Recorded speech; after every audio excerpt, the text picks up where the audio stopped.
Hello and welcome to Spotlight on Education. I'm Dr. Jon Kopko, Superintendent of the East Brunswick Public Schools, and your host for the program. Today I'm in the Channel 8 studio with our Assistant Superintendent of Schools, Dr. JoAnn Magistro, and also the Principal of Lawrence Brook School, Mrs. Rita Meehan.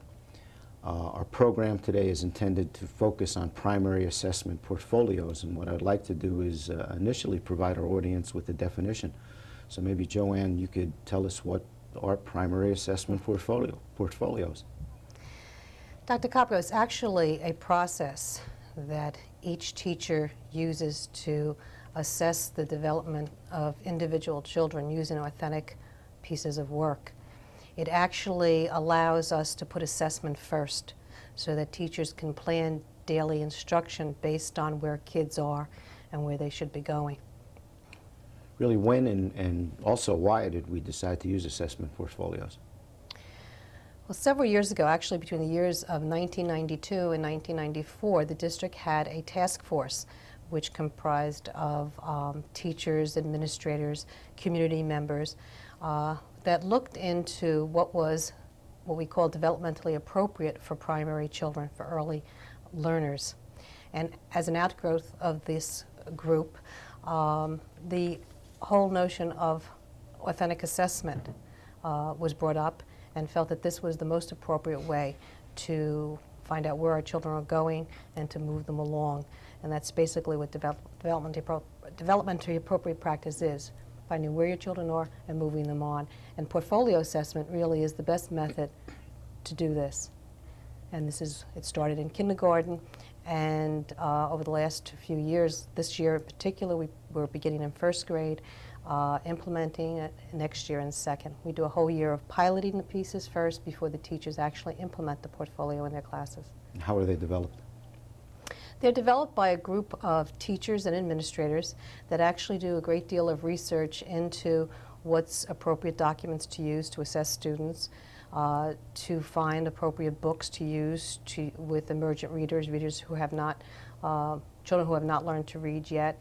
And all the pieces that we put together are developed by the teachers using good research and good practices. Rita, now let's turn to you. What do the portfolios actually contain? Well, we have approximately 16 pieces in the assessment portfolio, and some of those pieces include a self-portrait, which is where the student just draws a picture of him or herself. We have a parent questionnaire, which we send home to parents, and this gives us information to help us know more about the student's interests. The student interview, where we talk to the students individually, and it gives us information about the students' likes and dislikes, and what they like to read and what they like to do. Concepts of print is another assessment piece, which measures the children's knowledge of print. And readiness interview is another one. The writing samples, very important pieces, which keep a record of the writing ability of our students. Retellings, these measure comprehension. Dictation, we want to see how well our students can take dictation through someone else's as someone else dictates. And the developmental spelling assessment is a great tool because it establishes a student's progress as they move through the developmental stages in spelling. We have a sight word list so that we can keep a record of the sight words that each student is accumulating, and we do consistent reading samples with the children to learn how what strategies they are using in their reading. And how are we helping our teachers really learn how to use them? Yeah. Well, when we began this, Dr. Magistro and I developed a lot of workshops initially to train the teachers in each specific piece of the portfolio. They were done during the summertime to get the teachers ready for the piloting, and then we did them during the year during staff development days.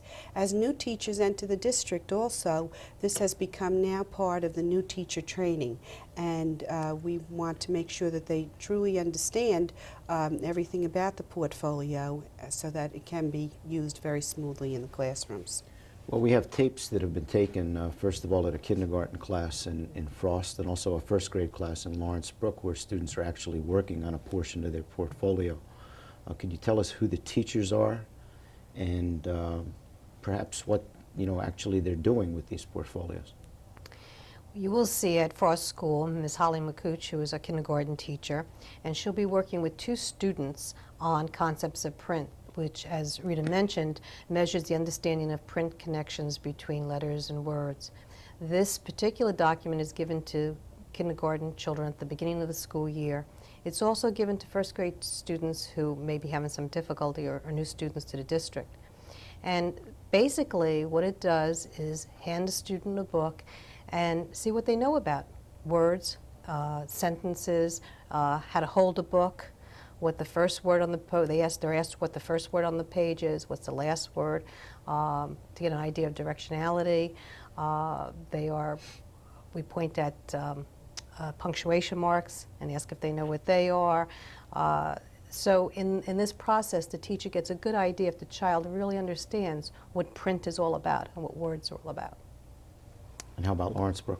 Well, at Lawrenceburg we have Mrs. Diana Deliani, who is a grade 1 teacher, and you will see her doing reading samples, or running records they're sometimes called. And in the reading sample, what we're looking for is what cues and what strategies the children are using when they read. For example, are they looking at pictures? Do they substitute one word for another word that makes sense? Are they using the sounds of the letters to help them to figure out words? You'll see Mrs. Deliani talking to 2 of our students in first grade, and you should get a good picture of the one-on-one contact that the teacher has with the child during this assessment tool. Well, we're going to take a look at those tapes right now. I'm going to be calling a few people to come work with me to work on our portfolios.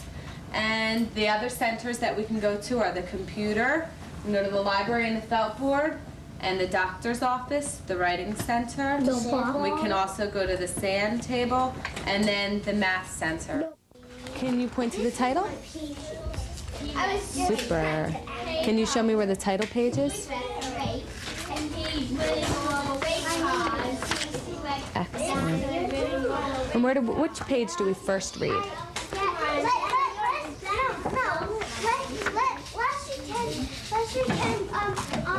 And where does it tell the story? Excellent. That's a hard question. And which way do we go when we're reading? Okay. And where do we go when we get to the end of a line? Excellent. Okay. Can you use these 2 cards and just put them around one word?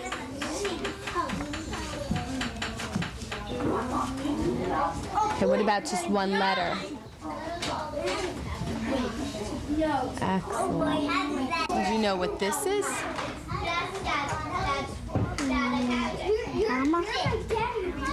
Excellent. Comma. That's very, very hard. And do you know what this is before the T and after the I? Do you know what that is? Those are quotation marks. Okay, excellent. You did a super job. I can't believe you knew what a comma is. That's excellent. Where's the back of the book? Can you point to the title? So smart. Can you point to the title page? Excellent. Which page do we read?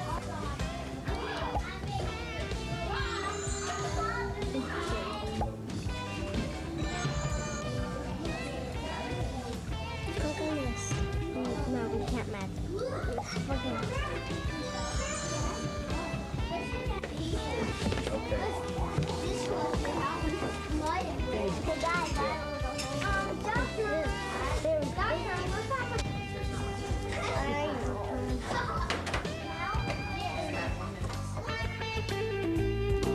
Boys and girls, what I'd like to do now is I'm going to let you go over to centers.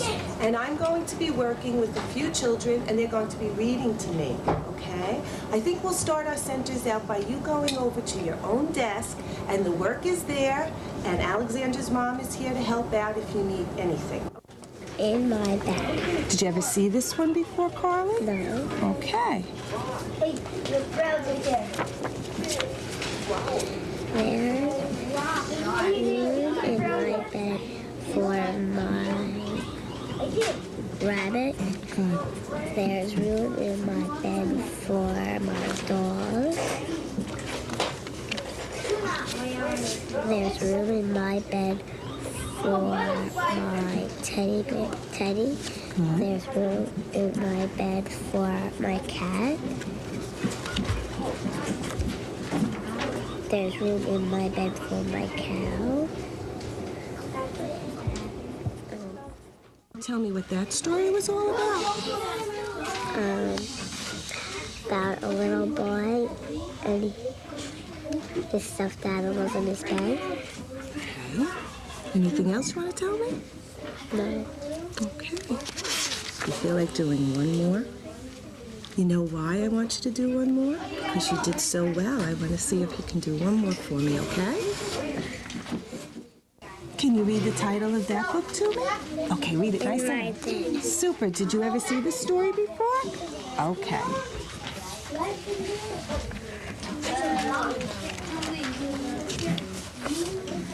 There's room in my bed for my rabbit. There's room in my bed for my dog. Good. There's room in my bed for my teddy bear. Excellent. There's room in my bed for my cat. There's room in my bed for my clown. There's room in my bed for my elephant. But there's no room in my bed for me. You are super. Can you tell me what that's about, that story? No, he couldn't fit in the bed. Very good. Did you like the story? Good. Would you like to do another one?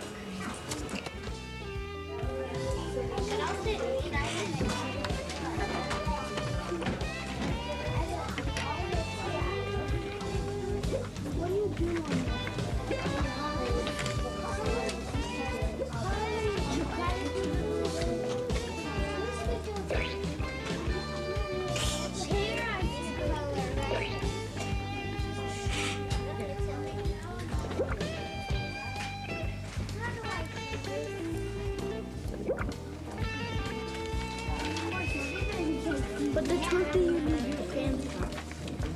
Alright? What are the other children in the class doing while the teacher is working with individual assessments? As you notice, the teacher does have an opportunity to work one-on-one with the children. So while they are doing that, there has to be meaningful activities for the other students to do. Some of these activities are related to the whole group lesson that is done in the initial part of the day. For example, there may be a center where the children are reinforcing a particular sound, a letter sound that the children have learned that day that was taken from the literature. So that children may be finding pictures that are related to that letter sound. They also may go to another center where they are reinforcing the printing and the writing of that particular letter. So they will be working at a center and using the correct printing to write that letter. If you notice, the technology, the computers were open, and this is a great center for children to go to. It's an extension on the curriculum. It's a way of integrating our technology into the program. So our students get a chance to go to the computers every day. There are math centers. If you remember, in one of the segments there was a young boy using the manipulatives and working with pattern blocks and reinforcing another skill that was done probably during a math lesson. The library is open every single day in the classrooms. Children need to be around books, and so therefore when they are finished working on a particular skill, perhaps at one of the required centers, they can always go into the library.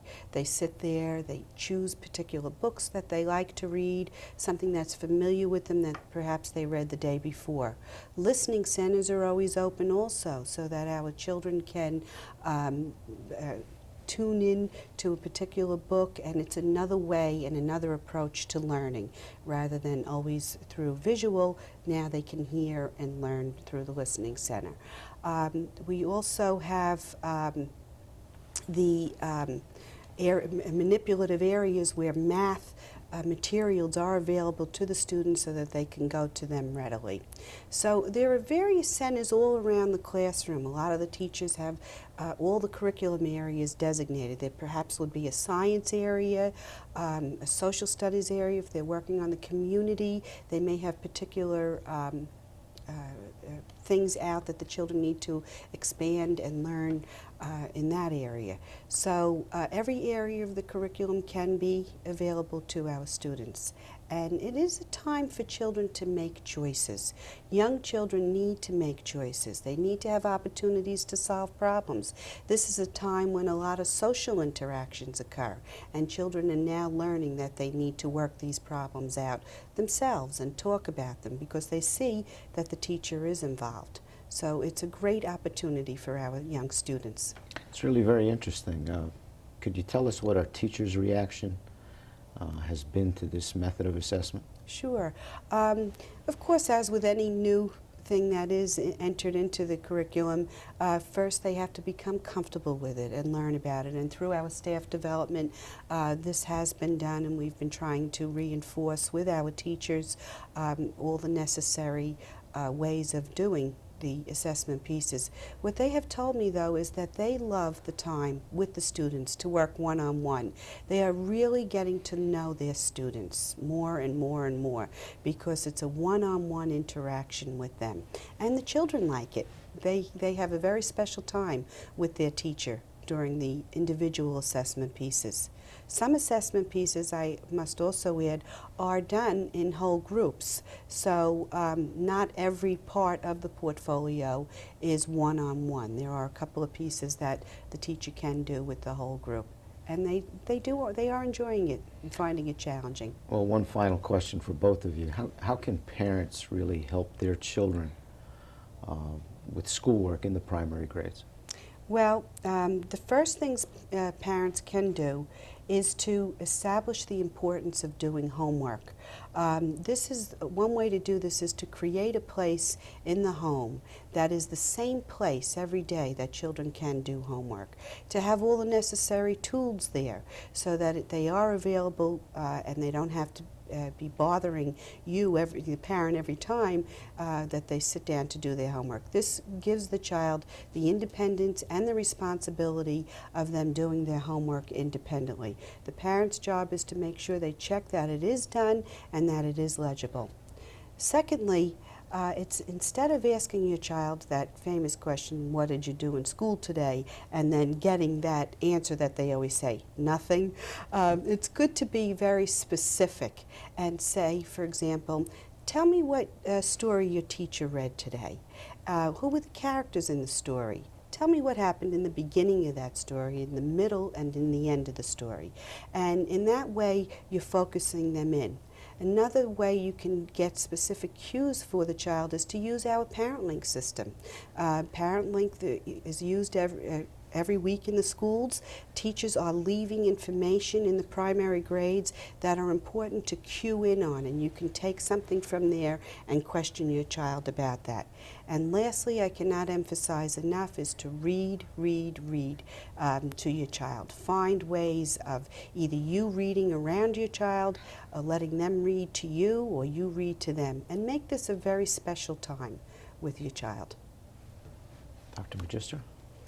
I feel like another key is being very involved in your child's education.